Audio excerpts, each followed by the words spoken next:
नमो हरिहन्ताणं नमो सिद्धाणं नमो नमो उपजायान् नमो लोये सव्वसाहुणम् एषो पंच नमुक्काहारो सव्वपावपणासनो मंगलाणं च सव्वेसिं परमं हवै मंगलम् अरहन्तो भगवन्त इन्द्रमहिता सिद्धाश्च सिद्धिस्थिताः आचार्याजिन शासनोन्नतिकरा पूज्या उपाध्यायका श्री सिद्धांत सुपाठका मुनिवरा रत्नत्रयाराधका पंचैते परमेष्ठिनः प्रतिदिनं कुर्वन्तु वो मङ्गलम्। ओंकारबिन्दु संयुक्तं नित्यं ध्यायन्ति योगिनः कामदं मोक्षदं चैव ओंकाराय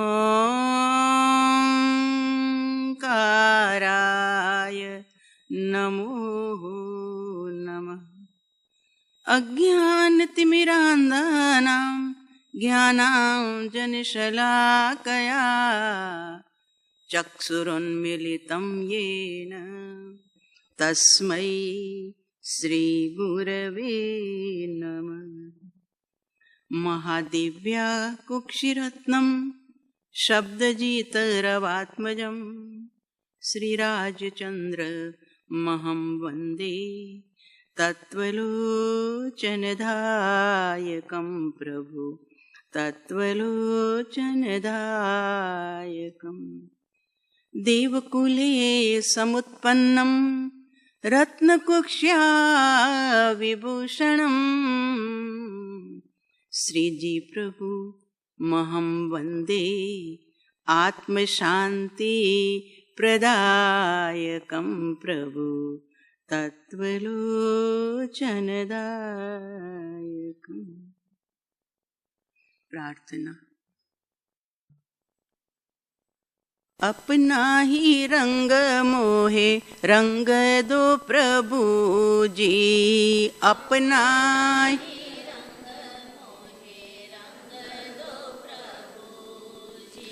आत्मा का रंग मोहे रंग दो प्रभु जी।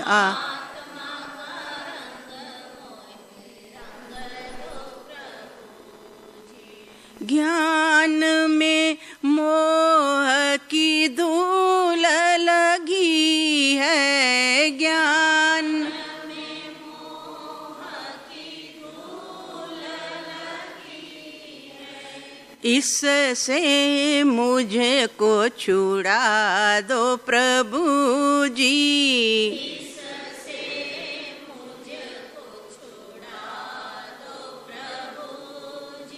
आत्मा का रंग मोहे रंग दो प्रभु जी। आत्मा का रंग मोहे रंग दो प्रभु जी।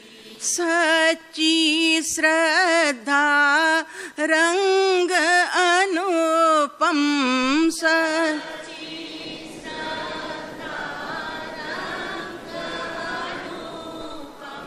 इसको मुझ पे चढ़ा दो प्रभु जी। इसको मुझ पे चढ़ा दो प्रभु जी। अपना ही रंग मोहे रंग दो प्रभु जी। अपना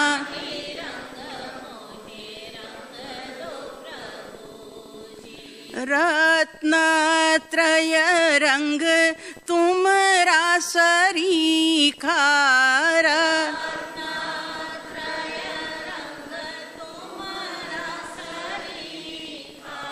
इससे मुझको सजा दो प्रभु जी,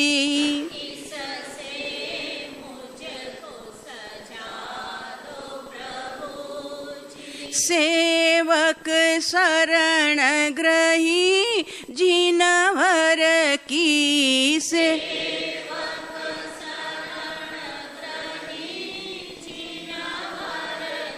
सेवक शरण ग्रही गुरुवर की, सेवक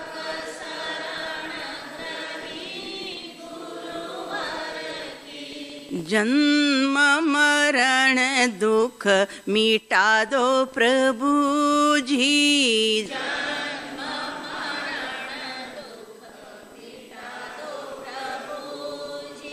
अपना ही रंग मोहे रंग दो प्रभु जी,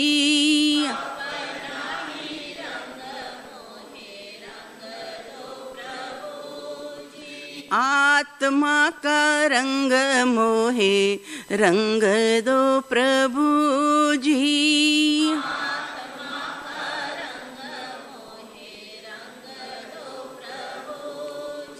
रंग दो रंग दो रंग दो प्रभु जी, रंग दो रंग दो, अपना ही रंग मोहे रंग दो प्रभु जी, अपना ही रंग मोहे रंग, देह छता जेनी दशा वर्ते देहातीत, आ ज्ञानीना चरणમાં हो वंदन अगणी, इतो लोभ क्षोभम जनयति दुरंतो दव इवो, लसन्लाभाम्भोऽपि कथमपि न शक्य शमयितुम्, इतस्तृष्णाक्षाणां तुदति मृगतृष्णेव विफला, कथं स्वस्थैसेयं विविध भव भीमे भववने। उपाध्याय विनय विजयजी महाराज साहेब शांत सुधारस ग्रंथना माध्यमथी जगतना जीवोनी आसक्ति मंद थाय, धीरे धीरे दूर थाय અને વૈરાગ્યમાં વૃદ્ધિ થાય એવી વાતો આ ગ્રંથની અંદરમાં કરી રહ્યા છે. આપણે બે ભાવના જોઈ, અનિત્ય ભાવના અને અશરણ ભાવના. અનિત્ય ભાવના સમયની સાથે જોડાયેલી હતી કે વસ્તુ છે પણ સમય આવે એ ચાલી જાય છે, યા સમય પૂરો થઈ આપણે ચાલ્યા જઈએ છીએ, બંગલા એમ જ રહી જાય, પરિવાર એમ જ રહી જાય, જીવ નીકળી જાય. યા તો જીવ હોય અને કોઈ ભૂકંપનો કાંઈ પ્રસંગ આવે, બધું ખતમ થઈ જાય, એકલો જીવ રહી જાય. એટલે બે બાજુ છે સમયની મર્યાદા વસ્તુની સાથે, વ્યક્તિની સાથે. અને અશરણ ભાવના બતાવે છે શક્તિ મર્યાદા, કે મને વાંધો નથી, મારી પાસે સંપત્તિ છે, હું રોગને ભગાડી લઈશ, મૃત્યુને અટકાવી દઈશ, સ્પેશિયાલિસ્ટ ડૉક્ટરને બોલાવી લઈશ, લંડન વયો જઈશ, અમેરિકા વયો જઈશ, મને કોઈ ચિંતા નથી, મારી પાસે બહુ ધન છે, સત્તા, સંપત્તિ, સંતતિ બધું છે. પણ છતાં જ્ઞાની કે છે એમની કોઈક શક્તિ છે, શક્તિ મર્યાદા છે. તને રોગમાં ઘેરાયેલા એ રક્ષણ આપી શકે નહીં. ભલે ધન હોય, પરિવાર હોય, પ્રેમાળ પત્ની હોય, બધા હોય, પણ તું સૂતો પડ્યો હોય પથારીમાં, આમ માછલીની જેમ તડફડતો હોય, કોક તો મને બચાવી લો, કોક તો થોડો મારો દર્દ લઈ લ્યો, મારાથી પીડા સહન થતી નથી. બધાની આંખમાં આંસુ હોય. પ્રેમાળ છે ને પરિવાર, માતા પિતા વાત્સલ્યવંત છે, પણ કરે શું શક્તિ મર્યાદા. ભાઈ, તે પૂર્વે કાંઈક ભૂલ કરી છે એટલે તને ભોગવવું પડશે, માટે શાંતિ રાખ બેટા. ધીરે ધીરે બધું મટી જશે. જો અમે તારા માટે ભગવાનનું નામ લઈએ છીએ, એ બધા આશ્વાસનના શબ્દો છે. બાકી કોઈ કોઈના રોગને નથી લઈ શકતું, કોઈ જરાવસ્થાને એટલે વૃદ્ધાવસ્થાને નથી લઈ શકતું, અને છેલ્લે મૃત્યુ પણ કોઈ અટકાવી શકતું નથી. એટલે વિનય વિજયજી મહારાજ સાહેબે શક્તિ મર્યાદા બતાવી કે તું સેના ઉપર મુસ્તાક છો, શેની તને મગરૂરી છે? ક્ષણવારની અંદરમાં તું હતો ન હતો થઈ જઈશ. બધું હશે, સંપત્તિ હશે, સંતતિ હશે, સેના હશે, સત્તા હશે, પણ તું જોઈશ નહીં, કોઈ તને બચાવી નહીં શકે. એટલે બીજી અશરણ ભાવના આ જગતના પદાર્થોની શક્તિ બતાવે છે. આજે ત્રીજી ભાવના આપણે જોશું, અને ત્રીજી ભાવનાનું નામ છે સંસાર ભાવના. નામ કેટલું નાનું છે, સંસાર. ખાલી 3 અક્ષર છે, પણ જ્ઞાની કહે છે નામ 3 અક્ષરમાં સમાઈ ગયું સંસાર, પણ જરીક તું શાંત ચિત્તે ગહેરાઈમાં જઈને આ સંસારનો વિચાર કરે તો 14 બ્રહ્માંડની અંદરમાં કેવી કેવી વિચિત્રતાઓ, કેવી કેવી વિષમતાઓ, અને એમાં અત્યારે આ વિશ્વમાં કેવી કેવી વિચિત્રતાઓ અને વિષમતાઓ આપણને જોવા મળી રહી છે, સાંભળવા મળી રહી છે. અને એમાં પણ અત્યારનો યુગ તો યાંત્રિક યુગ છે. થાય 1 સેકન્ડ પહેલાં અમેરિકામાં, અને બીજી મિનિટે તો તમારી પાસે પહોંચી આવે, આવી તો અત્યારે સુવિધા છે. તો આ વિચિત્રતાઓ અને વિષમતાઓમાં જે ભરપૂર છે એવો સંસાર. આજે સંસાર ભાવના ઉપર સાહેબ વિશ્લેષણ કરશે, કારણ કે વૈરાગ્ય જગાડવો છે.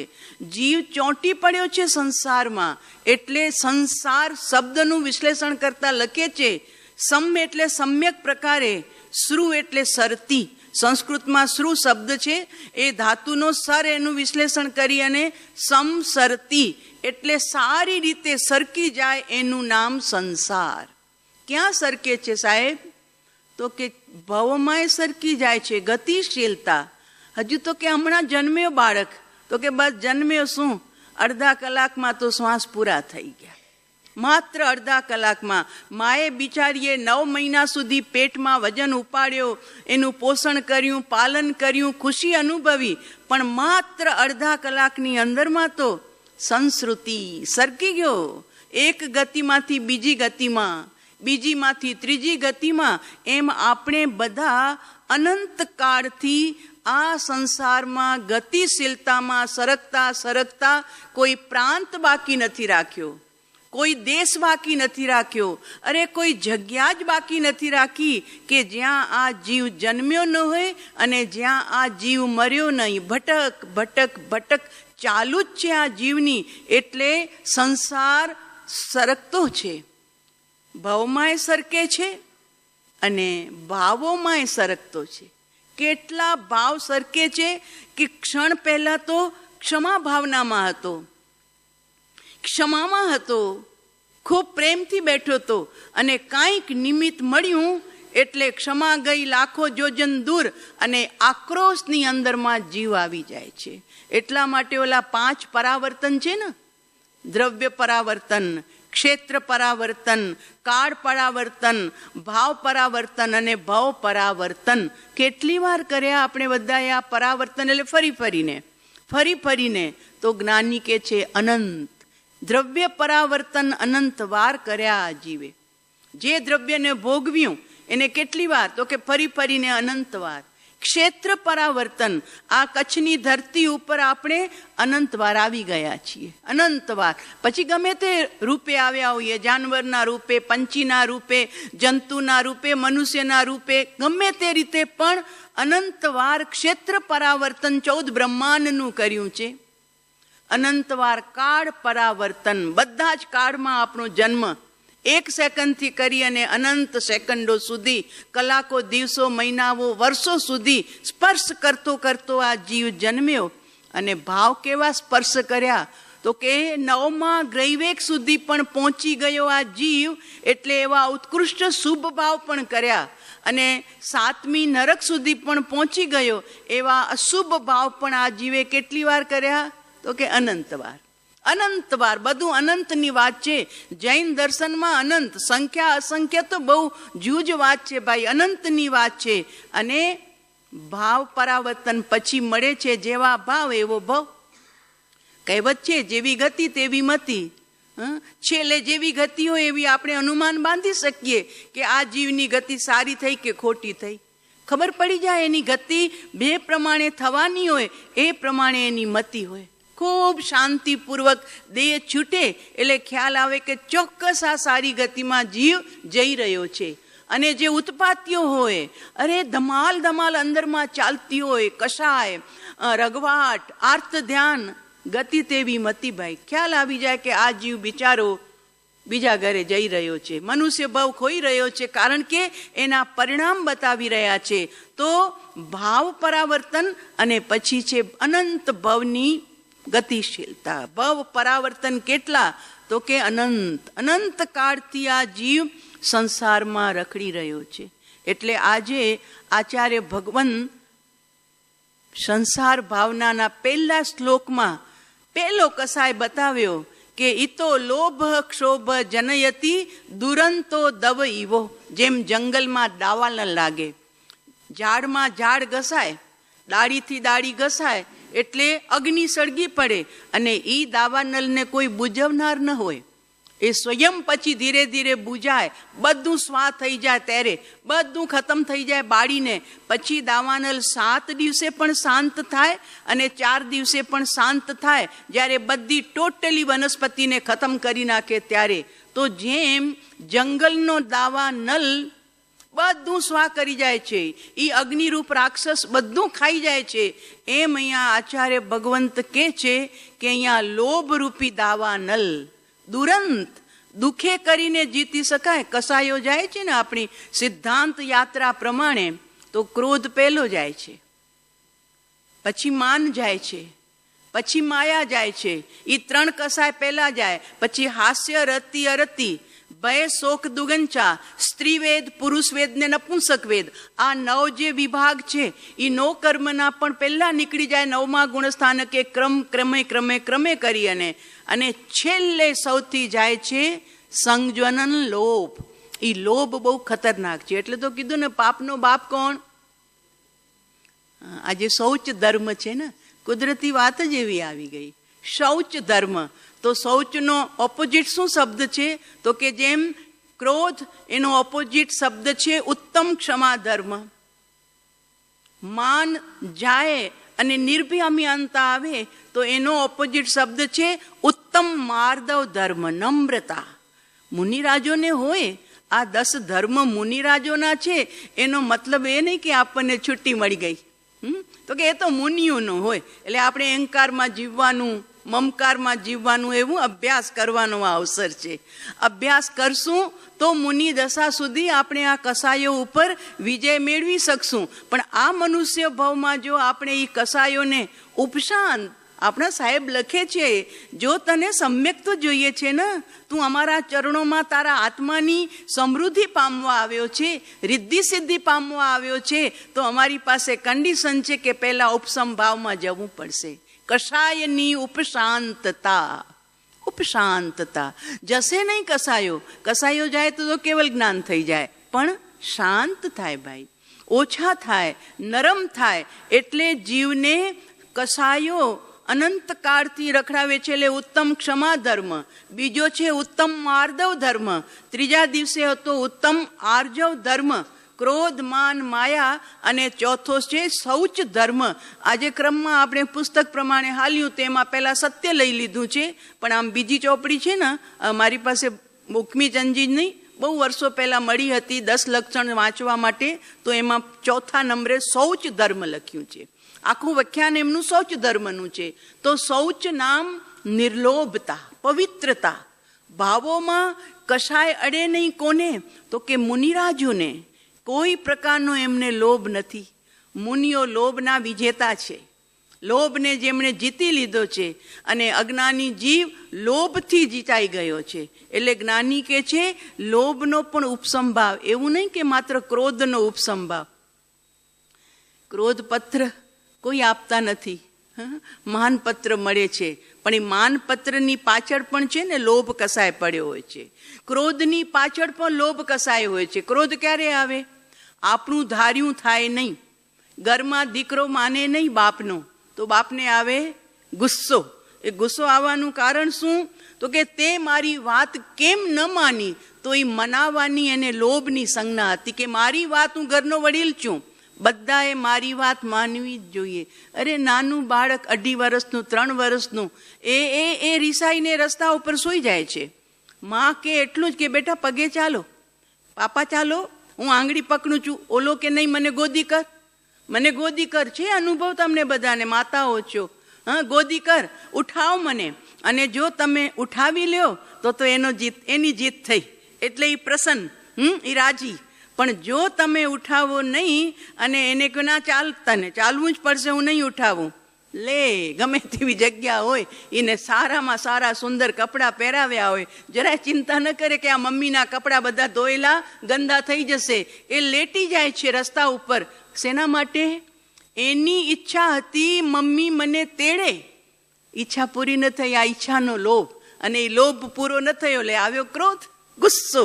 આ જગતમાં જોજો તમે, માનની પાછળ પણ લોભ ઊભો છે, માયાની પાછળ પણ લોભ ઊભો છે. સૌથી બાપ છે લોભ, એટલે કે પાપનો બાપ લોભ છે. અને એ લોભ છેલ્લે જાય છે, સૌથી છેલ્લે. તો એવા લોભથી સાહેબ લખે છે કે ઈ તો લોભ ક્ષોભમ જનયતી, ક્ષોભ ઉપજાવે છે પરિણામોની અંદરમાં. એટલે તો પરમ કૃપાળુ દેવે લખ્યું ને કે 11માંથી શ્રેણી માંડેલો જીવ પણ નીચે આવી જાય છે. આવવાનું કારણ શું? લોભ જાગ્યો. શેનો લોભ જાગ્યો? તો કે બસ હવે મને વાંધો નથી, હવે મને રિદ્ધિ સિદ્ધિ સમૃદ્ધિ પ્રગટી છે, હું આટલો બધો આગળ વધી ગયો છું, હવે મારે ગુરુની પણ જરૂર નથી, હવે હું સ્વયં મારી રીતે મારું કાર્ય કરી લઈશ. અને પોતાની રિદ્ધિ સિદ્ધિની સમૃદ્ધિની ચાહના જાગી, લોભ જાગ્યો, ગુરુનો ત્યાગ કર્યો. તો બસ આવી ગયો જીવ લોભમાં. પોતાના લોભની ખાતર 11માંથી પડેલો જીવ નીચે આવી જાય છે. કેમ? લોભના કારણે. તો ત્યાં લોભ કયો છે? તો કે ત્યાં સિદ્ધિનો લોભ છે, પ્રસિદ્ધિનો લોભ છે.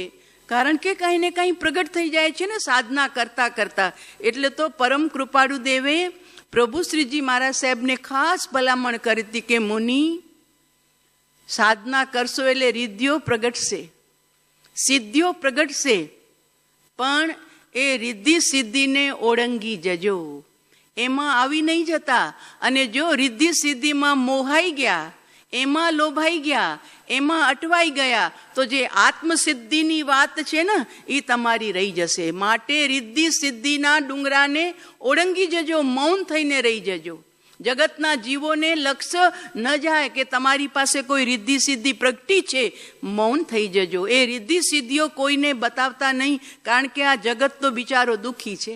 જો અત્યારે કેટલાય છે કે કોઈ વાસક્ષેપ આપે છે, કોઈ રક્ષા પોટલી આપે છે, કોઈ નારિયેળ આપે છે, એકાક્ષી નારિયેળ આપે છે, લાઈનો લાગે છે. ઓલી દશેરાના દિવસે, કોઈની પાસે બેસતા વર્ષના દિવસે, ક્યારેક દર મહિને. કેમ? તો કે બધાને પ્રોબ્લેમ છે આ સંસારમાં. સંસારમાં કોણ સુખી છે ભાઈ? કાંઈ ને કાંઈ પ્રોબ્લેમ છે.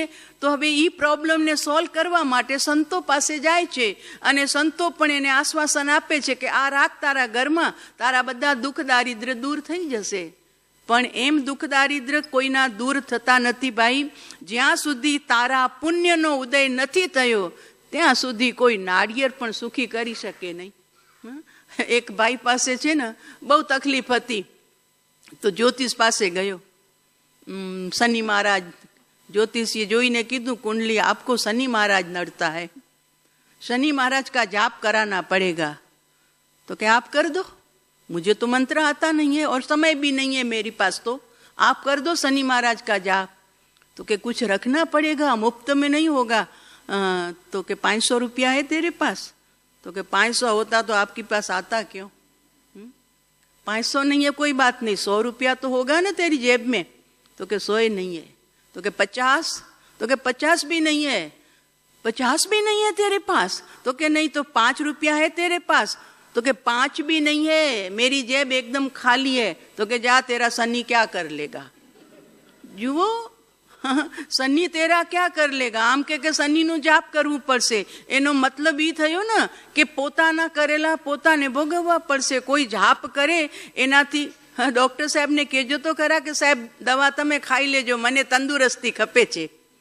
આ દવા મારાથી ખવાય નહીં, આ ઇન્જેક્શનના દર્દ દુઃખ મારાથી સહન ન થાય. હું તમને કહેશો એટલા રૂપિયા આપી દઈશ, પણ દવા તમારા હવાલે, ઇન્જેક્શન દવા તમારા હવાલે. તો કે ગાંડો થયો છે? રોગ તને મટાડવું છે તો કર, તું દવા કર, તું ઇન્જેક્શન લે ક્રમસર, સવાર બપોર સાંજ જે રીતે છે એમ. આ છે ભાઈ, તે કાંઈક પૂર્વે પાપ બાંધ્યા છે અને એના કારણે ઉદય આવ્યો છે, તો તું જાપ કર. કોકની પણ હવાલે નાખે છે કે તમે 5,000ના ને 15,000ના જાપ કરજો, પણ આ સંસાર દુરંતો દવ ઈવો, ચારે તરફ દવ લાગી રહ્યો છે. શેનો? તો કે લોભનો, નાનો મોટો લોભ. અને એના કારણે લસન લાભા ભોંભી કથમપી ન શક્ય સમય તુમ. કે ને જેમ લોભ વધે તેમ, લાભ વધે તેમ લોભ વધે. હા, કારણ કે ઓલો 99 ચક્કરની વાત છે ને, જ્યાં સુધી 99 નહોતા તો રોજના ખાતા હતા ને રોજના કામ કરતા હતા. પણ ઓલો કે બાજુવાળો શેઠનો નોકર કે શેઠ તમે કેટલા ધનવાન છો, છતાં તમે તો ઉપાધિમાં પડ્યા છો, શાંતિથી જમી નથી શકતા, શાંતિથી સૂઈ નથી શકતા. અને આ બાજુવાળા ખેડૂત જુઓ કેવા શાંતિથી પ્રભુનું ભજન કરે છે ને રાતે કેવી ઠંડી હવામાં સૂઈ જાય છે. છે કાંઈ એમને ઉપાધિ? તો કે 99ના ચક્કરમાં નથી આવ્યો એટલે. તો કે 99ના ચક્કરમાં ઈ વરી શું? તો કે બતાવું છું 99નું ચક્કર કેવું છે તે. અમે 99ના ચક્કરમાં ફસાયા છીએ, તમે તો કોઈ નથી ફસાયા ને, કે મુમુક્ષુ છો. પણ હવે કથામાં આવી છે વાત, તો કરવી તો પડે ને. તો એક દિવસ સવારના પોરમાં શેઠે 99 રૂપિયા એક કોથળીમાં નાખી, ઉપર ગાંઠ બાંધી અને એની વળંદીમાં નાખી દીધા ઉપરથી, પોતાના મહેલમાંથી, અરે બંગલામાંથી ઉપરથી નાખ્યા. સવારે ઓલો ખેડૂત જાગ્યો અને બહાર આવ્યો પોતાના આંગણામાં. તો આંગણામાં એણે થેલી જોઈ કે શું છે આ થેલીની અંદરમાં. તો કુતૂહલ તો થાય ને, ભાઈ શું હશે અંદરમાં. થેલી હાથમાં લીધી, જોઈ તો અંદર રૂપિયા ખણખણાટ કરે છે. એટલે ગણવા બેઠો, અરે ગણ્યા તો 99, પૂરા 99 થયા. તો કે અરે દેનારે દઈને 99 આપ્યા, હવે મારે 100નું તો પૂરું કરવું પડશે ને કમસે કમ. હવે એ 100 રૂપિયા મેળવવા, 1 રૂપિયો મેળવવા માટે એણે ડબલ મજૂરી કરવાનું શરૂ કર્યું, ડબલ કામ કરવાનું શરૂ કર્યું. એટલે સમય મળતો નથી. હવે રાત્રિના ભજન બંધ થઈ ગયા. પત્ની અને બાળકોની સાથે બેસીને કથા કરતો હતો, સુંદર મજાની પ્રેમથી વાતો કરતો હતો. હવે એને સમય નથી. જ્યારે જોઈએ ત્યારે 1 રૂપિયાનો ઉમેરો. એ જમાનાની વાત છે કે જ્યારે 1 રૂપિયાની લાખ રૂપિયા જેવી કિંમત હતી. હવે એની પાસે સમય નથી. શેઠ ઓલા નોકરને કહે છે, જોઈ લે હવે આ 99નું ચક્કર. તું કહેતો હતો ને 99નું ચક્કર એટલે શું? આ 99નું ચક્કર. 99 મળ્યા, પણ હવે 1 રૂપિયાનો મેળ બેસાડવા માટે બધું રહી ગયું. હવે ભક્તિ પણ રહી ગઈ, ભજન કીર્તન, પત્ની બાળકો સાથે નિરાંતે બેસીને વાતો કરતો તો એ બધું રહી ગયું છે. સમય જ નથી હવે એની પાસે. કેમ? કેવી રીતે હું 1 રૂપિયો એકઠો કરું અને આ 100 પૂરા કરી અને પછી બેંક બેલેન્સમાં જમા કરું. આવું છે આ સંસારમાં. એટલે જ્ઞાની કહે છે, જેમ જેમ લાભ વધે છે, લાભામ બોધી, એટલે લાભરૂપી સમુદ્ર જેમ જેમ ઉછળતો જાય છે, વધતો જાય છે, તેમ તેમ જીવનો લોભ પણ વધતો જાય છે. એટલે ન શક્ય સમય તુમ, એને શાંત કરવો શક્ય નથી. લોભના સાગરને શાંત કરવું શક્ય નથી. અને એની સાથે એના બધા સાગરીતો ઇતસ તૃષ્ણા ક્ષાણા તુદતિ મુગ તૃષ્ણા ઇવ વિફલા. તૃષ્ણા, લોભની દીકરી તૃષ્ણા. અલગ પ્રકારની તૃષ્ણાઓ હોય છે. ઘણા પ્રકારની તૃષ્ણા હોય છે અને એ તૃષ્ણાને ઉપમા આપી છે ઉત્તરાધ્યન સૂત્રમાં કે આકાશ સમા તૃષ્ણા. આકાશ જેટલો વિશાળ છે ને એટલી તૃષ્ણાઓ વિશાળ છે. એક પૂરી થાય ત્યાં બીજી, બીજી પૂરી થાય ત્યાં ત્રીજી. એટલે ઈચ્છાઓ, તૃષ્ણા એટલે ઈચ્છાઓ, આકાંક્ષાઓ એ જીવને જાગ્યા જ કરે છે, જાગ્યા જ કરે છે. એમ કરી અને આ જીવ એને ઉપમા આપી. કેવી છે મૃગ તૃષ્ણાઓ? તો કે મૃગ તૃષ્ણા જેવી. મૃગલો જંગલમાં ભટકતો હોય, એને તરસ લાગે, રણમાં હોય ને મૃગ, એ રણમાં નજર કરે ક્યાં પાણી દેખાય છે, તરસ લાગી છે, સૂર્ય દોમ ધકતો છે જેઠ મહિનાનો, એટલે આમ નજર કરે પાણી માટે બિચારો. તો દૂર એને સરોવર દેખાય પાણીનું, એટલે દોડે, દોડતો દોડતો ત્યાં જાય જ્યાં એને પાણી દેખાયું હતું. તો ત્યાં પહોંચે તો રહેતી જ હોય. આને મૃગ તૃષ્ણા. જોયું છે? બપોરના ગાડીમાં બેઠા હશો, અમે લોકો 2:30 વાગે વિહાર કરીએ ને. પહેલાં તો રાજસ્થાનમાં હતા તો ત્યાં તો સહેજે દેખાતું હતું, પણ કચ્છમાં પણ રોડ ઉપર ચાલતા હોઈએ અને આગળ નજર કરીએ તો એમ લાગે ત્યાં વરસાદ પડી ગયો છે. આમ વામ વામ પાણી ઉછળ્યા કરે, 2-2 ફૂટ ને 3-3 ફૂટ. પછી નક્કી રાખીએ કે ક્યાં કને આ પાણી ઉછળે છે. એ ઝાડનો બરોબર નિશાન રાખ્યું હોય તો ત્યાં પહોંચીએ તો કાંઈ ન હોય. મૃગ તૃષ્ણા તમને ગાડીમાં પણ દેખાતી હશે. આનું નામ છે મૃગ મરીચિકા. એટલે મૃગને બિચારાને લાગે કે ત્યાં પાણી છે એટલે ભાગતો જાય, પાણી ન હોય. વળી આગળ નજર કરે તો વળી ત્યાં પાણી દેખાય. એમ મૃગ બિચારો તરસ્યો તરસ્યો ચારે બાજુ દોડ કરતો કરતો આખીર મૃત્યુને શરણ થઈ જાય છે. પાણી એને મળતું નથી. એમ આ જીવ તૃષ્ણાઓની આગમાં એટલો શેકાય છે કે જે પૂરી નથી થતી અને મૃત્યુને શરણે ચાલ્યો જાય છે. એક તો જીવતા લોકો ઉપરથી પડે છે, કાંઈક ઈચ્છા પૂરી ન થઈ, પતિએ ન કરી ઈચ્છા પૂરી, યા મિત્રે ન કરી પૂરી, યા મા બાપે ન કરી. યા થોડા વખત પહેલાં ભુજમાં વાંચ્યું હતું મેં કે એક દીકરીએ બાપને કીધું મને ટચ સ્ક્રીન મોબાઈલ જોઈએ છે. તો બાપે કીધું બેટા અત્યારે મારી પાસે બેલેન્સ નથી, બજેટ બેસશે ત્યારે હું જરૂર તને લઈ આપીશ, હમણાં થોડી શાંતિ રાખ, પછી હું તને લઈ આપીશ. તો કે ના, મારી કોલેજમાં બધી બેનપણીઓ પાસે આવા જ મોબાઈલ છે અને હું ઓલું સામાન્ય લઈ જાઉં છું તો બધા મારી મસ્કરી કરે છે. બેટા આપણા ઘરની પોઝિશન જો, હું તને કેવી રીતે આવો મોટો 35,000 વાળો મોબાઈલ અત્યારે લઈ આપું? થોડી ધીરજ રાખ, હું તને મોબાઈલ લઈ આપીશ, પણ અત્યારે મારી પાસે ડીંગલા નથી. બસ વાત પૂરી થઈ ગઈ. પપ્પા મારી વાત માનતા નથી, મારી ઈચ્છા પૂરી કરતા નથી.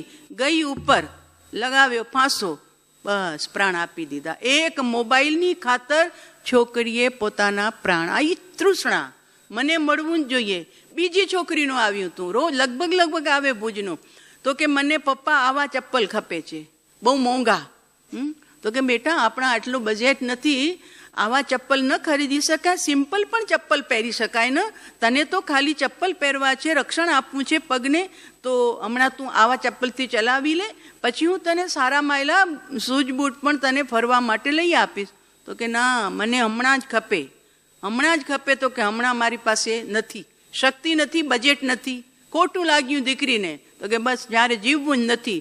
અને ગળે ફાંસો. અત્યારે ગળે ફાંસો ખાવો ખબર નહીં ક્યાંથી બધા શીખી ગયા છે. પિક્ચરમાં બતાવ્યું છે કે કેમ, હવે આપણને તો ખબર નથી કેવી રીતે ફાંસો ખવાય. મને લાગે છે ઓલા સદામ હુસેનને જાહેરમાં આપીને ફાંસીની સજા, એ ફાંસો બધાએ જોયો હશે એટલે હવે શીખી ગયા કે આવી રીતે ફાંસો. 10 વર્ષના દીકરા ફાંસા ખાય, 12 વર્ષની છોકરીઓ ફાંસા ખાય, 13 વર્ષની દીકરીઓ ફાંસા ખાય. કારણ શું? તો કે ઈચ્છાની અતૃપ્તિ.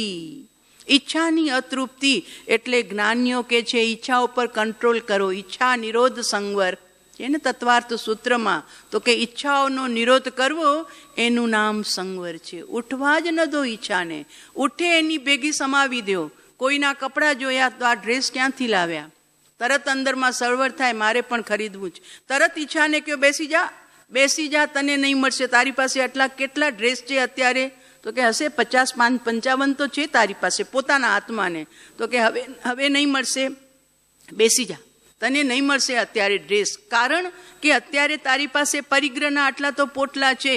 એમ કરીને કોઈ પણ ચીજ, ડ્રેસનો તો માત્ર એક દ્રષ્ટાંત. પછી દાગીના હોય કે ઘરના કોઈ ફર્નિચર હોય, તો ઘણી બધી ચીજો છે જે નવી નવી જોઈને જીવને ખરીદવાનું મન થાય છે, પણ પોતાના મનને મારવું પડશે, મનાવવું પડશે કે ભાઈ તારી પાસે ન હોય એ ઘરની આવશ્યકતા જરૂરી છે. પણ જો વસ્તુ જ છે, એક સંતના ઘરે, એટલે સંત જેવું જીવન જીવતા હતા ભાઈ સાહેબ. સજ્જન આવ્યા એમના ઘેર, એમના સગાવાલા. તો સવારના પોરમાં એમને માથું ઓળવું હતું, તો કે મને અરીસો આપો ને, અરીસો જોઈએ છે. તો કે મેં મારા ઘરમાં અરીસો રાખ્યો નથી. તો કે અરીસો નથી? તો કે ના. તો પછી તમે વાળ કેમ બનાવો છો? તો કે આવો તમને અરીસો બતાવું. તો કે શાંત બાલટી પડી હતી પાણીથી ભરેલી, એકદમ પાણી સ્થિર હતું. તો કે જુઓ આમાં તમારો ચહેરો દેખાય છે ને, એમાંથી અમે વાળ બનાવી લઈએ છીએ. અનાવશ્યક ચીજને હું ઘરમાં વસાવતો નથી, એટલે તમે પણ આ બાલટીમાં જોઈ અને વાળને બનાવી લ્યો. હવે ઓલા સજ્જનને થયું કે આ કેટલા ગરીબ છે, એને કેટલી આવશ્યકતા છે, એટલે સુંદર મજાનો આરીસો લઈ અને એમને અર્પણ કરવા માટે આવ્યા. તો કે આ રાખો તમારા ઘરમાં, જરૂર છે, નથી તમારી પાસે અરીસો? હાથ જોડી લીધા. ભાઈ સાહેબ તમે લાવ્યા, થેન્ક્સ, પણ મને એની આવશ્યકતા નથી. કેમ કે મારું કામ આ બાલટીમાં મોઢું જોઈ અને થઈ જાય છે, તો નવી ચીજને વસાવવાની મને જરૂરત. વિચાર કરજો, આપણી પાસે કેટલી બિનજરૂરી વસ્તુઓ આવે છે કે જેના વિના ચાલી શકે છે, પણ છતાં એક ખરીદવાનો મોહ, એક ઘરમાં વસાવવાનો મોહ. અને કદાચ વસાવવું છે તો નવીને લાવો તો જૂનીનો નિકાલ કરો, કોકને દાન આપી દો, એનું જીવન બની જશે. તમે નવી સાડી લાવો તો જૂનીનો નિકાલ કરો. આ તો તૃષ્ણા છે ભાઈ. તૃષ્ણાની આગ જ્ઞાની કે છે કેવી છે? તો કે મૃગ તૃષ્ણા ઇવ વિફલા. જેમ મૃગની તૃષ્ણા કદી શાંત નથી થતી અને મરણને શરણ થાય છે, એમ આ જીવ 5 ઇન્દ્રિયો રૂપી આ બધા વિષયો અને એની તૃષ્ણામાં દુઃખી થાય છે. કથમ સ્વસ્થૈ સ્થેયમ વિવિધ ભવ ભીમે ભવ વને. ભવરૂપી વનમાં કેવી રીતે સ્વસ્થ રહેવું? આમ પૂછીએ ને આપણે, કેમ છો, સ્વસ્થ છો ને? તો કે હો એકદમ ઓકે, મજા. સ્વસ્થનો મતલબ શું છે ખબર છે? સ્વસ્મિન તિષ્ઠતિ ઇતિ સ્વસ્થ. સંસ્કૃતમાં એનો વ્યુત્પત્તિ છે. સ્વસ્મિન એટલે જે પોતામાં રહે એનું નામ સ્વસ્થ. હવે આપણે તો શરીરમાં રહીએ, તૃષ્ણામાં રહીએ, વિષયના ભાવોમાં રહીએ, ઈચ્છાઓમાં રહીએ, તો આપણે હજુ સ્વસ્થ નથી. આપણે પરમાં છીએ, અને જે પરસ્ત હોય એ કદી સુખી હોઈ શકે નહીં. માટે જ્ઞાનીઓ સુખી છે, કારણ કે જ્ઞાનીઓ સ્વસ્થ છે વાસ્તવમાં. કીધું ને દેવકરણજી મહારાજ સાહેબે આપણા સાહેબને કે તમે ગાદી તકીએ બેસો છો, હીરાના પડીકા વાળો છો, તમારી શું વૃત્તિ નહીં દોડાતી હોય? આપ મને કહો છો કે તમે વ્યાખ્યાન વાંચો છો એટલે અહંકાર કરો છો, ધ્યાન કરો છો તો તરંગ કરો છો, તો શું તમારી વૃત્તિ નહીં દોડાતી હોય? ગાદી તકીએ બેસી અને હીરાના વેપાર કરો છો. પરમ કૃપાળુ દેવે શું કીધું? મુનિ, અમે તો એને કાલકૂટ વિષ સમજીએ છીએ. કાલકૂટ વિષ સમજીએ છીએ. અમે આ માત્ર આવી પડ્યું છે એટલે એ ઋણમાંથી મુક્તિ થવાની દવા કરી રહ્યા છીએ. બાકી અમે એને કાલકૂટ ઝેર સમજી અને અડીએ છીએ અને પડીકા વાળીએ છીએ. મુનિ, જેમ નાળિયેરનો ગોળો છૂટો રહે છે ને, નાળિયેર સુકાઈ જાય પછી અંદરનો ગોળો છૂટો, ઉપરની કાચલી અખંડ હોય, પણ આમ વગાડીએ ને તો વાગે. તો કે જેમ કાચલીમાં રહેલો નાળિયેરનો ગોળો છૂટો રહે છે, એમ મુનિ અમે આ દેહમાં, આ સંસારમાં, આ વેપારમાં બધું કરતા દેખાઈએ છીએ, પણ અમે નાળિયેરના ગોળાની જેમ બિલકુલ ભિન્ન બેઠા છીએ. ક્યાંય અમને ટચ નથી. આ જ્ઞાનીઓની દશા, આ જ્ઞાનીઓના પરિણામો.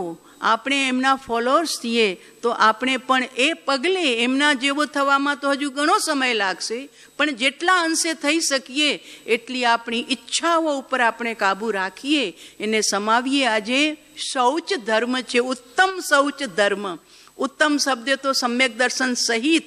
શૌચ ધર્મ એટલે લોભ રહિત દશા, નિર્લોભતા. અને એવી નિર્લોભતા જ્યાં સુધી જીવમાં આવે નહીં ત્યાં સુધી મનને મનાવીએ, મારીએ નહીં, મનાવીએ. કાયાને કચડવાની નથી પણ કેળવવાની છે. કેળવો એને. તો એ પાણીની જેમ એડજસ્ટ થઈ શકે છે, ઈચ્છાઓ એડજસ્ટ થઈ શકે છે. જો અમારે ત્યાં એક સજાય છે ને આમાં પણ લખ્યું કે કોઈને કાંઈ લોભ છે, કાંઈને કોઈ લોભ છે, તો 5 ઇન્દ્રિયના વિષય અને એના લોભ માટે ગાથા લખી પદ્મસુરી મહારાજ સાહેબે કરણ રસે અતિ રાતડો મૃગલો વન માહી રે પારાદીને પાને પડ્યો દીદો કર મેં સાહી રે વિષય તણા ફળ પાડુવા. કર્ણ રસનો રસનેન્દ્રિય, કરણ રસનો એ રસિક હતો અને એ કરણ રસના કારણે પારાદીના વશમાં પડ્યો. કેમ કે હરણાને પકડવા માટે પારાદીઓ બંસી વગાડે, વાંસળી વગાડે અને એ વાંસળીના અવાજમાં મધુર સ્વરમાં એ હરણાવો ભાન ભૂલી જાય અને આજુબાજુથી દોડતા દોડતા આવી અને એ પારાદીની આમને સામને બધા ગોઠવાઈ જાય. એવી વાંસળી વાગતી હોય એને ખબર ન પડે કે અમારા માટે મૃત્યુની ઝાલ બિછાવેલી છે. અને એ વાંસળી સાંભળતા કરણ રસે અતિ રાતડો મૃગલો વન માહી રે પારાદીને પાને પડ્યો દીધો કર્મે ગયો. પારાદીએ પકડી લીધું, એનું ભોજન બની ગયું. એ બિચારો મરણને શરણ. શેનો લોભ? તો કે કરણ સાંભળવાનો લોભ. સંગીત સાંભળવાના લોભે હરણ પ્રાણ ખોવે છે અને આ ચક્ષુના લોભે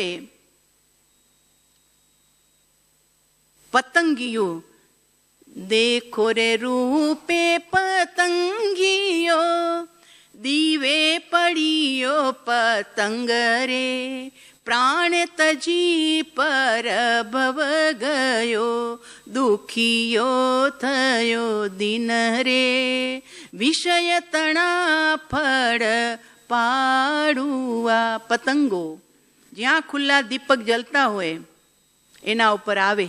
એને બહુ પસંદ છે રોશની, એને રૂપ બહુ પસંદ છે.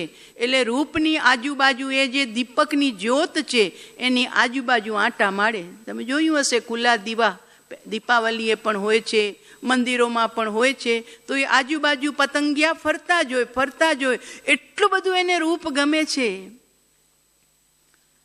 અને છેલ્લે જ્યારે રહી નથી શકતો, એને રૂપને ભેટવું છે, એટલે છેલ્લે પોતાની જાતને એ દીપકની લવની અંદરમાં જંપાપાત કરે છે અને પોતે ખતમ થઈ જાય છે. આ છે રૂપની પાછળ માત્ર એક જ ઇન્દ્રિય અને એ ઇન્દ્રિયના કારણે, એના લોભના કારણે પતંગો પોતાની જિંદગી ખતમ કરી નાખે છે. પછી આવે છે કમળ, ઘ્રાણેન્દ્રિય. ગાથા ભૂલી ગઈ. કમલ સંધ્યાએ સંકોચતા પાયે હણિયોગ ઇન્દરે વિષય તણા ફળ પાડુવા. ભમરો કમલના કર્ણિકાની વચ્ચે બેસે છે ખુશ્બુ લેવા માટે. એને એમ થાય છે કે હમણાં ઉડું, હમણાં ઉડું, હમણાં ઉડું. એમ સૂર્યાસ્ત અસ્ત થાય સૂર્ય એટલે કમળ બીડાઈ જાય, એની બધી જ પાંખડીઓ બીડાઈ જાય. એટલે વિચાર કરે છે કાંઈ વાંધો નહીં, સૂર્ય ઉદય થશે ત્યારે કમળ ખુલશે અને હું ઉડી જઈશ. હવે અહીંયા બેઠો છું તો મને ખુશ્બુ મળે છે. ખુશ્બુના લોભમાં કમળમાં બેઠેલો ભમરો, આમ તો એની એટલી જીભ અને દાંત મજબૂત હોય છે, ગમે એવા લાકડાને કોરી નાખે, લાકડાનો ચૂરો ચૂરો કરી નાખે ભમરો. પણ આવી કોમળ કમળની પાંખડીઓને પણ એ વિંધી નથી શકતો. કેમ? તો કે ખુશ્બુમાં લોભાઈ ગયો, એ સુગંધમાં લોભાયો. તો કે રાત આમ વીતી જશે, સવાર પડે કમળ ખીલશે અને હું ઉડી જઈશ. પણ સવાર પડે, સૂર્ય ઉદય થાય, કમળ ખીલે એના પહેલા ગજરાજ જલ પીવા આવ્યા. અને જલ પીવા આવ્યા એટલે જલમાં પગ ધર્યા અંદરમાં, અને કમળ કાકડીને જોઈ એટલે એમને ખાવાનું મન થયું. એટલે સૂંઢ દ્વારા જેમાં ભમરો બેઠો હતો એ જ કમલની દાંડી તોડી અને સ્વા કરી અને ખાઈ ગયા. બિચારા ભમરાના પ્રાણ બસ ગયા. એક ઇન્દ્રિય, માત્ર જ્ઞાનેન્દ્રિય, એને વશ પરેલો ભમરો એના લોભમાં ને તો નીકળી શકતો હતો. કમળની પાંખડીઓ વીંધી, એટલે લાકડાને જે વીંધી શકે એને પાંખડીને વીંધતા કેટલી વાર લાગે, પણ ન વીંધી શક્યો. કેમ? તો કે રસ, જ્ઞાનેન્દ્રિયમાં લુબ્ધ થયેલો, આસક્ત થયેલો ભમરો. પછી માછલાનો દૃષ્ટાંત છે. રસના રસ રાતો ગણો, જલ મેરયો મીનરે, કંઠે કાંટો ખૂંચિયો, દુખિયો થયો દિન રે, વિષય તણા ફળ પાડુઆ. રસના રસ, જીભના રસમાં જેને રક્તતા છે એવો જલમે રહ્યો મીન રે, એટલે માછલું. મચ્છીમાર એમને પકડવા માટે કાંટાની અંદરમાં માંસના નાના નાના ટુકડા નાખે, એટલે એ માંસના ટુકડાને જોઈને માછલું લોભાય છે. એને માછલાને માંસનો ટુકડો દેખાય છે, પણ એની સાથે રહેલો કાંટો જેમાં અટકાવ્યું છે એ એને દેખાતો નથી. એટલે જેવું માંસને ખાવા જાય છે એવું એ કાંટો એના જીભની અંદરમાં આવી અને વીંધી નાખે છે, ત્યાં જ એના પ્રાણ નીકળી જાય છે. આમ કરી અને માછલાઓ પોતાના પ્રાણને ખોવે છે. અને છેલ્લે ફરસ વિષય રસ લોભિયો, વન મેં ગજરાય રે, કૂડ કડેરી ખાડ મેં લોહ સાકરે જડાય રે, વિષય તણા ફળ પાડુઆ. હાથીને પકડવા માટે કઈ યુક્તિ? તો કે હાથીને સ્પર્શનો વિશેષ હોય છે. એટલે હાથીને પકડવા માટે જંગલી હાથીને મોટો ખાડો કરે અને એ ખાડા ઉપર ઘાસ બિછાવી નાખે અને સામે છેડે હાથણીનો, કૂટણી એટલે ખોટી હાથણીના ચિત્રને રાખે અને પછી હાથીને એ તરફ ધકેલે. એટલે હાથી જ્યાં હાથણીને જોવે એટલે એને ભેટવા માટે દોડે, પણ એ વચ્ચે ખાડો છે એને ખબર નથી. એટલે દોડતો દોડતો જ્યાં જાય ત્યાં ઘાસ ઉપર પગ પડે એટલે ભાઈ સાહેબ જાય ખાડામાં. પછી 15 દિવસ સુધી એને એકદમ કરી નાખે, ભૂખ વગર બિચારો નમાલો થઈ જાય. એવો નમાલો થઈ જાય કે હવે એનામાં તાકાત જ ન રહે. એટલે પછી ત્યાં જઈ અને મહાવત એને પકડે, સાંકળથી બહાર કાઢે અને એના પગમાં સાંકળ પહેરાવી દે. તું હવે અમારો બસ હવે તને છૂટી ન મળે આ જંગલમાં. જે તું જંગલમાં ભટકતો હતો ને ફરતો તો સ્વતંત્ર રૂપે, પણ બંધાયો કેમ? તો કે હાથણીના પ્રેમમાં. એને જોઈ અને હતી ખોટી હાથણી, પણ ભેટવા દોડ્યો તો પકડાયો. આગળ લખે છે આચાર્ય ભગવાન, એક એક ઇન્દ્રિય વસ પડ્યા, દુઃખ દેખે સવી લોક રે. ખાલી એક ઇન્દ્રિયને લોભની અંદરમાં વશ થયા તો બધાના પ્રાણ ગયા. 5 ને મૂકે મોકડી, થાય જન્મનું ફોકરે, વિષય તણા ફળ પાડુઆ. મનુષ્ય પર્યાયમાં એક ઇન્દ્રિય વધતી જાય છે આવવા માટે. એક ઇન્દ્રિય મોંઘી છે. એકેન્દ્રિય જીવ પાસે માત્ર સ્પર્શ ઇન્દ્રિય હોય છે. પુણ્ય વધે છે ત્યારે બીજી ઇન્દ્રિય એને મળે છે જીભ. ક્રમમાં છે. સ્પર્શનેન્દ્રિય પછી મળે છે રસનેન્દ્રિય, પણ બહુ પુણ્ય હોય ત્યારે. ત્યાર પછી એને ઇન્દ્રિય મળે છે જ્ઞાનેન્દ્રિય. ઓર પુણ્ય વધે છે ત્યારે કીડી વગેરે, મકોડા વગેરેને. અને ત્યાર પછી ઓર પુણ્ય વધે ત્યારે માખી મચ્છર ભમરાને મળે છે ચક્ષુરેન્દ્રિય. અને એનાથી પણ જ્યારે પુણ્ય વધે ત્યારે મળે છે શ્રવણેન્દ્રિય, એટલે કાનની ઇન્દ્રિય. એક ઇન્દ્રિય મોંઘી છે. એટલે એક ઇન્દ્રિયને જે વશ પડ્યા એણે પોતાના જીવન ખોઈ નાખ્યા. અત્યારે 5 ઇન્દ્રિય મળી છે, 5ને મૂકે મોકળી તો થાય જન્મનું ભોગ કરે. માટે પરમ કૃપાળુ દેવની 700 નીતિના જે વાક્યો છે ને, એમાં ઘણું બધું સાહેબે લખ્યું છે. ઇન્દ્રિય ઉપર વિજય મેળવવા માટે ઘણું બધું એક એક નાના નાના શોર્ટ પોઈન્ટની અંદરમાં લખ્યું છે કે વિશેષ સંગીતના રાગી નહીં થતા, વિશેષ રૂપના લોભી નહીં થતા. કારણ કે આ બધી ઇન્દ્રિયોના, આ બધા ચોર છે, ઇન્દ્રિયોના ધનને લૂંટનારા. કારણ એ ધન લૂંટાઈ જશે ને એનો લોભ લાગશે, બસ પછી તારી હાથમાં રહેશે નહીં. તારી હાથમાંથી એની સ્વતંત્રતા છીનવાઈ ગઈ, તારી સ્વતંત્રતા તારા હાથમાંથી. માટે આવા બધા પરિબળોથી તું બચજો રહેજે. આંખોનો ઉપયોગ પ્રભુ દર્શનમાં, આંખોનો ઉપયોગ સ્વાધ્યાયમાં, જ્ઞાનીના વચનો વાંચવામાં કરજે. અમે ત્યાં ઉપાશ્રયમાં દ્રષ્ટાંત આપું છું કે મુઠ્ઠીભર અનાજ હોય. હવે એ મુઠ્ઠીભર અનાજને જો રોડ ઉપર નાખી દો તો એ મુઠ્ઠીભર અનાજ તમારું વેસ્ટ, ફોકટ ગયું, વેડફાઈ ગયું. કારણ કે રસ્તા ઉપર ચગડાઈ ગયું, ઉપરથી ટ્રકો ચાલે છે, ગાડીઓ ચાલે છે, બસો ચાલે છે, તો મુઠ્ઠીભર અનાજ તમે વેડફી નાખ્યું. એ જ મુઠ્ઠીભર અનાજ જો તમે ચૂલા ઉપર ચડાવો તો ગુગરી મજાની થઈ જાય. હા, ઘઉંની ગુગરી ખાધી છે? આખી ખાવ તો, અને દળીને નાખો તો રોટલી થઈ જાય.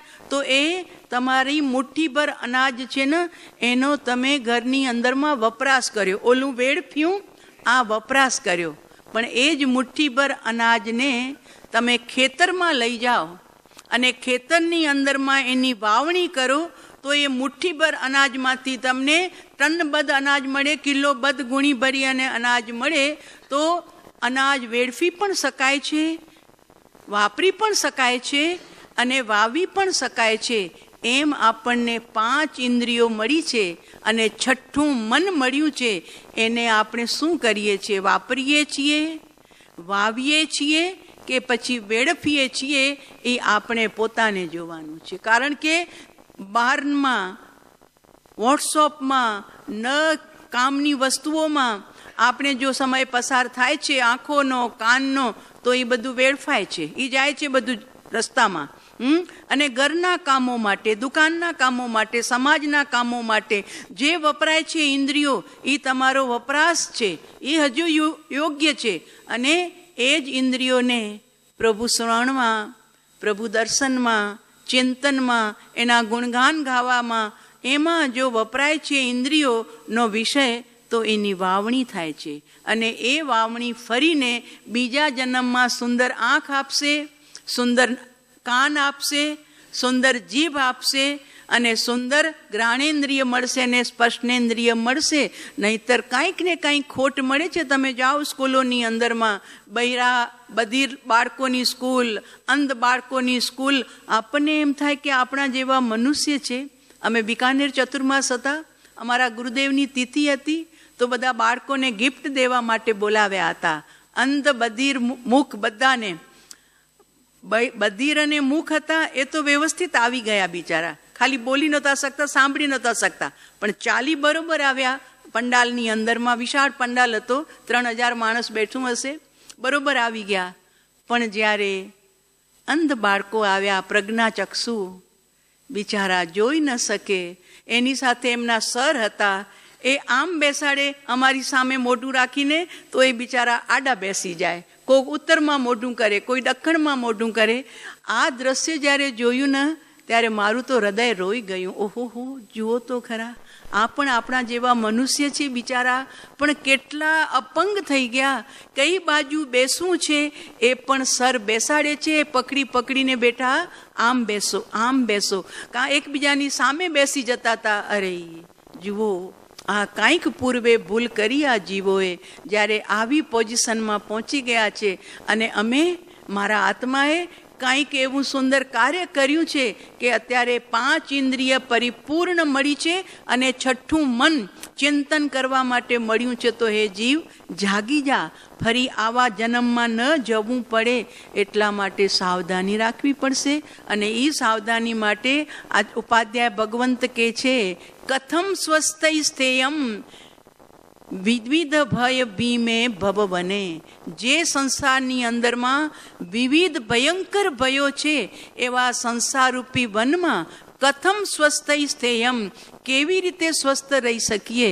હવે બીજી ગાથામાં સાહેબ લખે છે, ગલત્યેકા ચિંતા ભવતી પુનરત્યા તદધિકા મનોવાકા એહા વિકૃત રતિ સે રોષાત રજસ્ત વિગત કરતા વર્તે જટિતિ પતયાલો પ્રતિપદમ ન જંતો સંસારે ભવતી કથમ અપી અર્તિ વિરતિમ.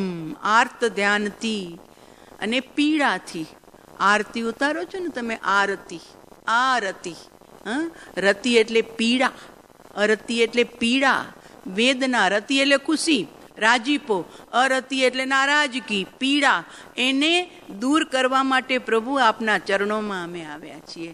આ આરતી ઉતારી અને આપના ચરણોમાં અમે અમારી બધી જ પીડાઓ દૂર કરી અને અમે પીડા મુક્ત બનીએ છીએ. એટલે આપણે ત્યાં આરતીને પછી આમ કરીને આમ નથી લેવાની હોતી, વૈષ્ણવોમાં આમ લે છે.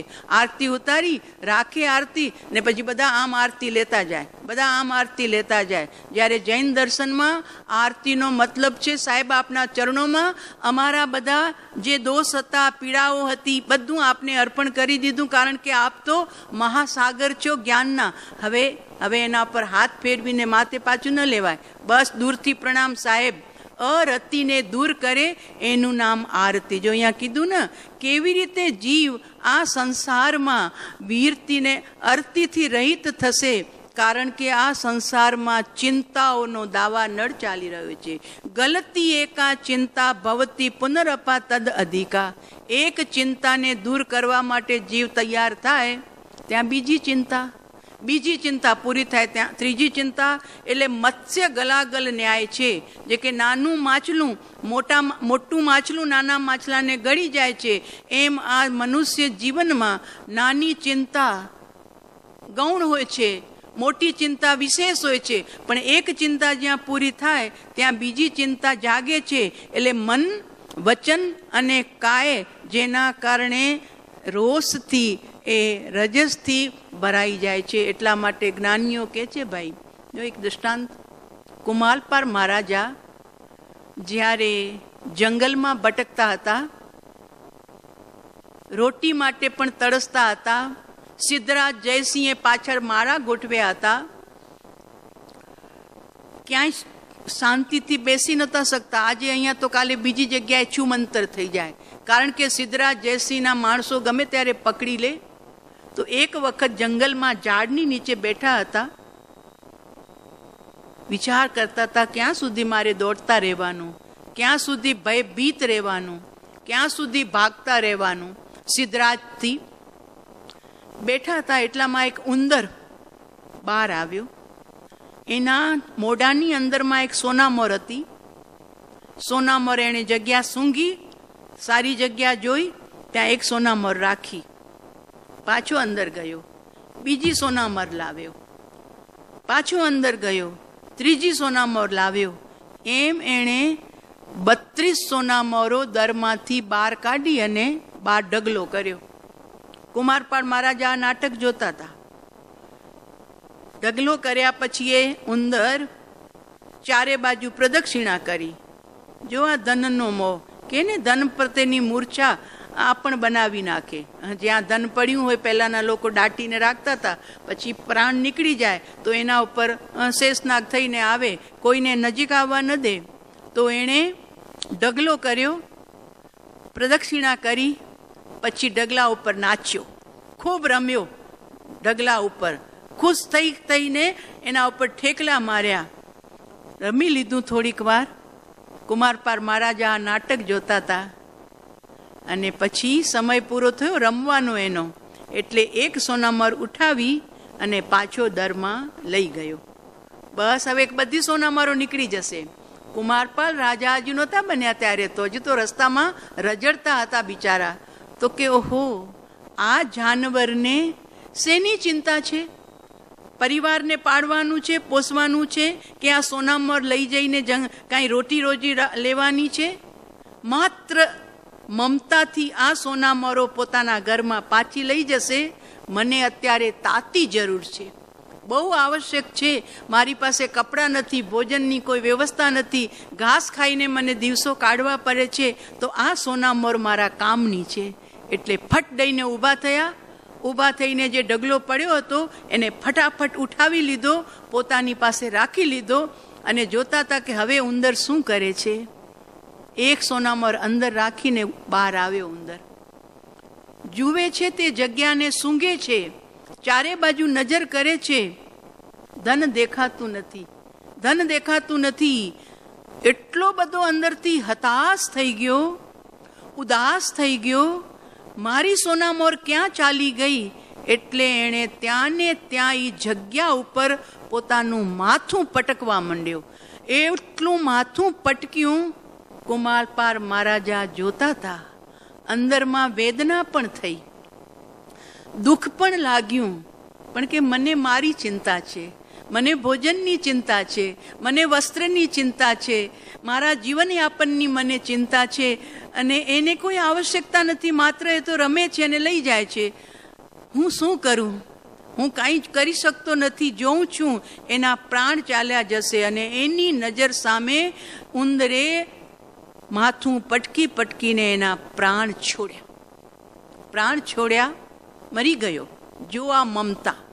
જાનવરની દુનિયામાં પણ પૈસાની મમતા જીવને ક્યાં લઈ જાય છે. પ્રાણ છૂટી ગયા. કુમારપાળ મહારાજા ઉદ્વિગ્ન બની ગયા. દુઃખ લાગ્યું, પણ કોઈ રસ્તો નહોતો. સમય વીતતો ગયો. સિદ્ધરાજ જયસિંહનું મૃત્યુ થઈ ગયું. કુમારપાળ મહારાજાના રાજા બનવાનો અવસર આવ્યો. રાજા બન્યા, અભિષેક થયું. આચાર્ય હેમચંદ્ર સુરી મહારાજ સાહેબને એમણે યાદ કર્યા કે જેમણે મને ખંભાતના જ્ઞાન ભંડારમાં છુપાવી અને સિદ્ધરાજ જયસિંહના મારાઓથી મને બચાવ્યો હતો, સૈનિકોથી. એટલે મારા ગુરુદેવના ચરણોમાં મારે જવું જોઈએ. ગયા અને કીધું, ગુરુદેવ, એક પ્રાયશ્ચિત જોઈએ છે. તો કે શું પ્રાયશ્ચિત જોઈએ છે? તો કે મારાથી મજબૂરીથી, મેં માર્યું નથી પણ મારી મજબૂરી હતી. હું અનેક ચિંતાઓમાં ઘેરાયેલો હતો અને એ ચિંતાઓને દૂર કરવા માટે મારી પાસે કોઈ રસ્તો જ નહોતો. એટલે મજબૂરી હતી સાહેબ મારી. વાત કરી માંડીને આવી રીતે મેં ઉંદરના મોઢામાં રહેલી સોનામોરો મેં ઉઠાવી લીધી અને મેં બધી લઈ લીધી. અને એના વીરમાં ઉંદરે પોતાના પ્રાણ છોડ્યા. મારી નજરની સામે હું જોતો રહ્યો અને એના પ્રાણ છૂટી ગયા. ગુરુદેવ પ્રાયશ્ચિત. ત્યારે આચાર્ય હેમચંદ્ર સુરી મહારાજ સાહેબે કીધું, તારે મૂષક વિહાર બનાવવું પડશે. મૂષક એટલે ઉંદર. સંસ્કૃતમાં ઉંદરને મૂષક કહેવાય. કે તારે મૂષક વિહાર બનાવી પરમાત્માનું જિનાલય. મૂષક વિહાર એટલે પરમાત્માનું જિનાલય બનાવ. જિનાલયની અંદરમાં વિશાળ જીન પ્રતિમાનું સ્થાપન કર અને પ્રાયશ્ચિત કરી અને તું પવિત્ર બન. ગુરુદેવની આજ્ઞા થઈ. કુમારપાળ મહારાજાએ મૂષક વિહાર બનાવ્યો અને એ મૂષક વિહાર એટલે તારંગાના ટીલા ઉપર જે જિનાલય છે 99 ફૂટ ઊંચું, જેનું શિખર છે, એવું આ તારંગાનું જીન મંદિર કુમારપાળ મહારાજાએ પ્રાયશ્ચિત રૂપે બનાવ્યું અને એનું નામ રાખ્યું મૂષક વિહાર. પછી ક્રમે કરીને 1000 વર્ષ થઈ ગયા એટલે એ નામ હટી ગયું છે. હવે લખેલું નથી ક્યાંય, પણ ચરિત્રમાં લખેલું છે કે કુમારપાળ મહારાજાએ મૂષક વિહાર આ રીતે પ્રાયશ્ચિત રૂપે એણે બનાવ્યું. અને એ મૂષક વિહાર અત્યારે પણ આપણા બધાની યાત્રા માટે ઊભું છે. ભવ્ય જિનાલય છે અને ભવ્ય અજીતનાથ પ્રભુની વિશાળ જીન પ્રતિમા છે.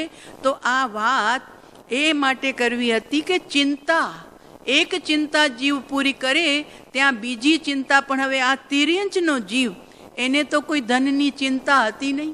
એને કોઈ પાડી પોસીને કોઈને ધન આપવાનું નહોતું, કોઈને વારસ પણ આપવાનો નહોતો. પણ ભીતરમાં પડેલો લોભ, આ લોભ કસાય. અને એ લોભના કારણે મારું ધન કોણ હરી ગયું, મારું ધન કોણે લીધું, એટલે ધનના વીરની અંદરમાં ઘણાના પ્રાણ છૂટી જાય છે. ઘણાના, મનુષ્યના પણ પ્રાણ છૂટી જાય છે. કારણ કે ધન એ રત્ન છે એના માટે. અને એમાં આઘાત લાગે છે જ્યારે ચોરી થઈ જાય છે યા જ્યારે લૂંટફાટ થઈ જાય છે, ત્યારે એના પ્રાણ આઘાતમાં હણાઈ જાય છે. તો આ જાનવરે પણ આવી રીતે પ્રાણ છોડ્યા. તો ઉપાધ્યાય ભગવંત કહે છે કે આ સંસારમાં અનેક ચિંતાઓ આ જીવને દુઃખી કરી રહી છે, મનથી પણ, વાણીથી પણ અને કાયાથી પણ. તો આ સંસારમાં જીવ ક્યાંથી સુખી રહી શકે અને ક્યાંથી અરતિ રહિત થઈ શકે?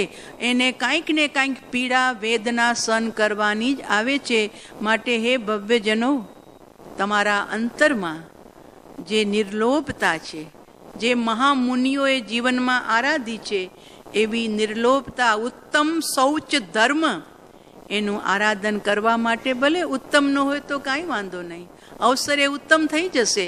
પણ એના પૂર્વે પણ જેટલું બને એટલું બધા ઇન્દ્રિયોનો લોભ ઓછો કરવા માટે પ્રયત્ન કરીએ. ધનનો લોભ કરો, શરીરનો લોભ પણ, પ્રસિદ્ધિનો લોભ પણ, ખ્યાતિનો લોભ પણ, પદનો લોભ પણ. લોભના અનેક પ્રકાર છે અને એ બધા લોભોનું ઉપશાંતતા થતી જાય અને આ જીવ ભીતરમાં નિર્લોભતાના અભ્યાસને આરાધતો જાય. એવી પરમ પવિત્ર મંગલ ભાવના સાથે આજે ઉત્તમ શૌચ ધર્મનો દિવસ હતો અને કુદરતે આ ઉપાધ્યાય ભગવંતે સંસાર ભાવનાની શરૂઆત આ શ્લોકોથી કરી. તો આપણે એના ઉપર શક્તિ મુજબ મારી એનું વિશ્લેષણ કર્યું અને જીવનમાં નિર્લોભતા આવે અને લોભનો પ્રકાર મંદ થતો જાય. જેમ કસાય ઉપશાંત થાય તો જીવને પરમ આનંદ થાય છે, પોતે પણ શાંતિમાં રહે છે, જગતના જીવોને પણ એની નજીકમાં આવે તો શાંતિ મળે છે. એમ લોભ કશાય પણ ઉપશાંત થતો જાય તો જીવની દોડ ઓછી થઈ જશે અને શાંતિથી પોતાનું આરાધન કરી શકશે. પરમ કૃપાળુ દેવે 37 નંબરનો ને 48 નંબરનો પત્ર આના માટે જ લખ્યો છે આખો. વિજયભાઈએ તો વાંચ્યો હશે, છે ને 38 નંબરનો પત્ર. રડવું નહીં, રડવાની જરૂર ન હોય તો મૂકી દેવાનું, બસ આરાધનાની અંદરમાં લાગી જવાનું. તો એ આખો એ લોભ કસાઈને જ હટાવવા માટેની જ વાત છે. તો એવું આપણા ગુરુદેવનું આપણને ઘણું બધું સંબોધન મળ્યું છે. તો એ જીવનમાં અપનાવીએ, એ જ પરમ પવિત્ર મંગલ ભાવના સાથે.